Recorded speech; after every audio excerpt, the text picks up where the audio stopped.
Hola, muy buenas tardes, bienvenidos una vez más en un nuevo video. En esta ocasión vamos a hablar acerca de lo que son las fuentes de alimentación del tipo CD o en su defecto, fuentes de alimentación de corriente directa. Bien, antes de empezar de lleno con lo que son las fuentes de alimentación, hay que mencionar cuál es el propósito de estas y qué variables pueden modificar de acuerdo a las necesidades. Bien. Como les mencionaba, el objetivo de una fuente de alimentación es proporcionar un valor de tensión adecuado para el funcionamiento de cualquier dispositivo electrónico. Cada una de estas fuentes de alimentación, de acuerdo al propósito que se tenga, puede ir variando la cantidad de voltaje, corriente, potencia, su fase y su frecuencia. Obviamente cada una de estas variables no siempre es adecuada para cada tipo de clasificación que hay en cuanto a las fuentes de alimentación. Bien, las fuentes de alimentación se dividen en dos grandes tipos. La primera es una fuente de alimentación del tipo CD, o como ya había mencionado anteriormente, de corriente directa, o en su defecto una corriente continua. Y el segundo tipo es una fuente del tipo CA, o en su defecto una fuente de corriente alterna. Cada una de estos tipos de fuentes tiene varios propósitos de acuerdo a las aplicaciones que se les dé. Bien, comenzaremos con las fuentes del tipo CD.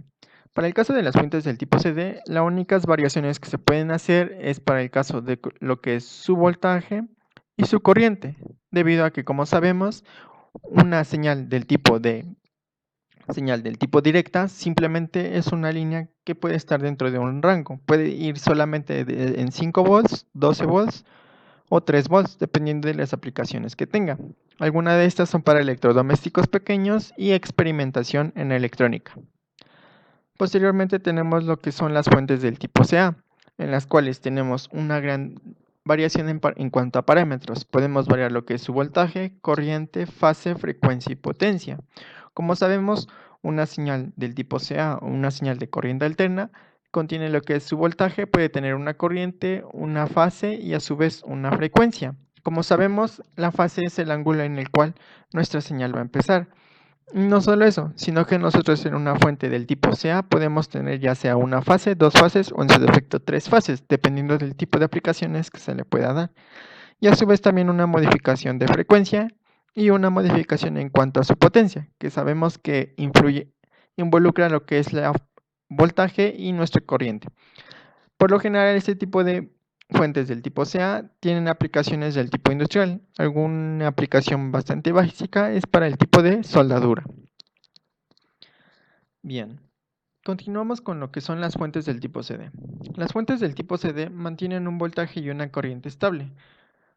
Y aunque cabe mencionar que no son fuentes ideales. Como les mencionaba anteriormente, una fuente del tipo CD puede mantener el voltaje estable en 5 volts, en su defecto 12 volts o en su defecto 3 volts, dependiendo de las aplicaciones que se les pueda dar. ¿Pero a qué me refiero con que no son fuentes ideales? Como sabemos, nada es exactamente ideal, por lo que él trae el término como fuentes reales. ¿A qué me refiero como fuentes reales? Bien, nosotros cuando tenemos una fuente de alimentación y queremos que su salida sea de 12 volts, este voltaje no puede ser totalmente exacto. ¿A qué me refiero con esto? Pueden entregarme un voltaje de 11.99 volts o un voltaje de 11.01 volts, dependiendo del margen de error que tenga esta fuente. También si yo quiero que la corriente sea de, no sé, 28 miliamperes, igual puede entregarme una variación ya sea positiva o negativa en cuanto al margen de referencia.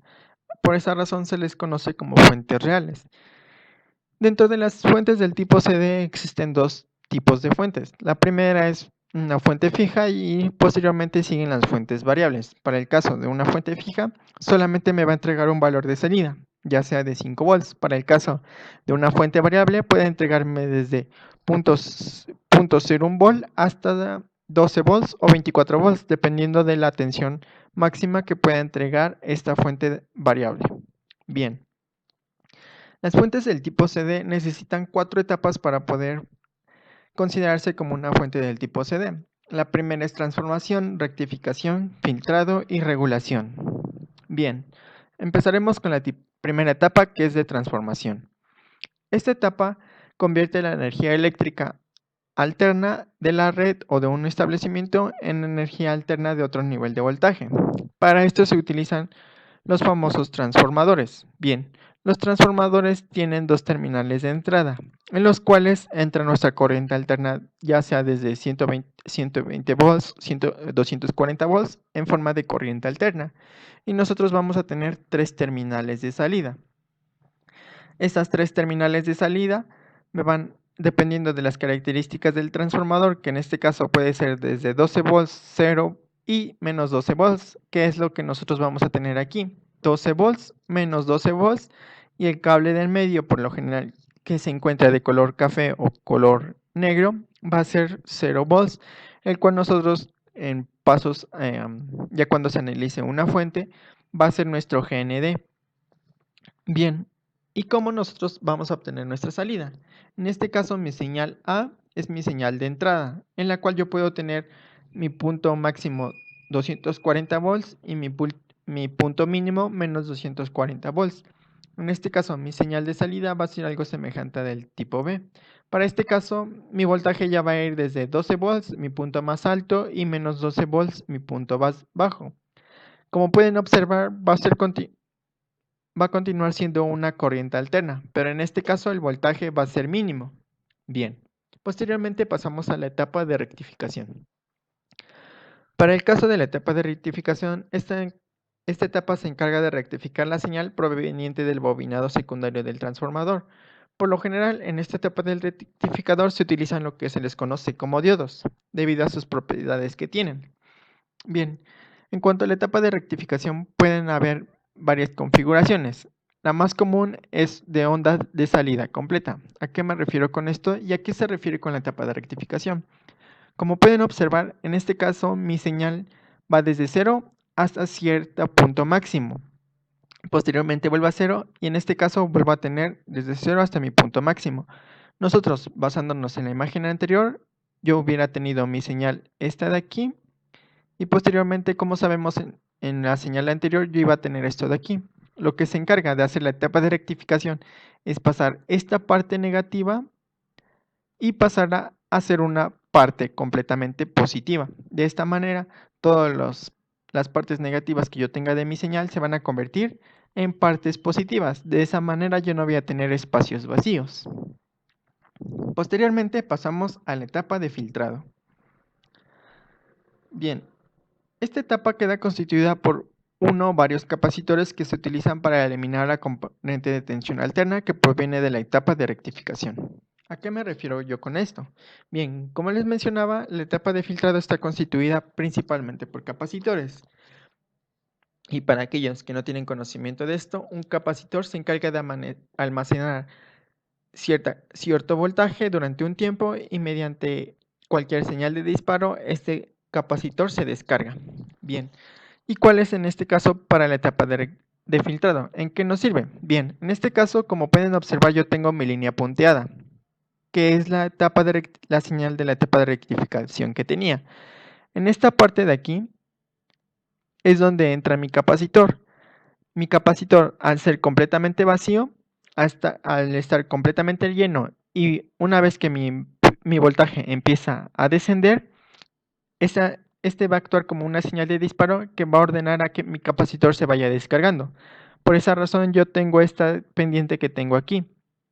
Obviamente, entre mayor voltaje almacene mi capacitor, esta pendiente se va a ir disminuyendo, se va a ir haciendo mucho más cercana a la parte más alta. ¿A qué me refiero con esto? En este caso yo puedo tener un capacitor que me va a dar la siguiente señal, pero yo puedo tener otro capacitor que almacene más energía durante más tiempo. Yo puedo tener una señal del tipo de esta. Y como pueden observar, me conviene que sea un poco más cercana a mi punto máximo que más lejana a mi punto máximo. Bien. Y posteriormente llegamos a la etapa de regulación. Bien, la etapa de regulación, como lo dice su nombre, se encarga de regular la señal que viene de la parte de filtrado o el voltaje que viene de la parte de filtrado. Esta etapa consiste del uso de uno o varios circuitos integrados que tienen la función de mantener constantes las características del sistema y tienen la capacidad de mantener el estado de la salida independiente de la entrada. ¿A qué me refiero que sea independiente la salida con la entrada? Bien, como sabemos, en la entrada tiene una fuente de corriente alterna. Al final de mi fuente de alimentación del tipo CD voy a tener una señal del tipo de corriente directa.